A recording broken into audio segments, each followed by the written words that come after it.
I'm joined now by Hirander Misra, CEO and co-founder of the GMEX Group. So Hirander, welcome. Hi. So you were chairing the buy-side panel today. So tell me, what is the infrastructure of the panel? Well, the infrastructure of the panel was, it was a range of buy-side participants, both traditional asset managers and more quantitative asset managers. And it was talking about the changing role of the buy-side in terms of how they use over-the-counter instruments and exchange-traded derivatives. So what is the changing role at the moment? Could you go into more details on the derivative side? Yeah, absolutely. So what you're having since the financial crisis is that the whole market is massively capital constrained, and that was why the G20 reforms came into being as well. So as a result of that, you're finding the banks being very balance sheet constrained, and they need to find alternative ways to hedge their exposure on interest rates, for example.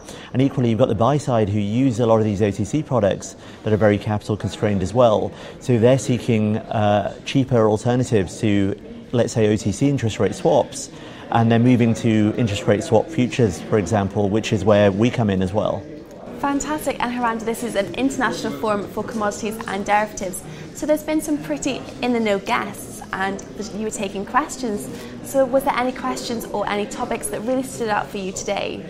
Yeah, if you look, the Exchange Leaders panel this morning was very interesting, and this whole debate around, well, actually, when NASDAQ raised the issue that isn't the lesson learned from equities markets, isn't that great, and can it not be applied to futures markets? But actually we had ICE and CME hit back on the contrary, and the audience cheering, which doesn't usually happen at these events. But actually that does raise an important debate. And whilst actually I've been on both sides, the equity markets now setting up an exchange from the ground up, and now the futures side. And actually it's very different on the futures side, much more complex in terms of workflow. But one lesson can be learned, and that is customer focus is of paramount importance.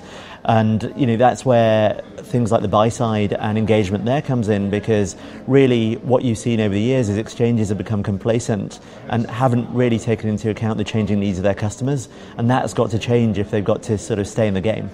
Well, this seems like a very exciting time. Well, Hirander, thank you so much for speaking with us today. My pleasure. And thank you for watching. Keep clicking back to stay updated. Goodbye for now.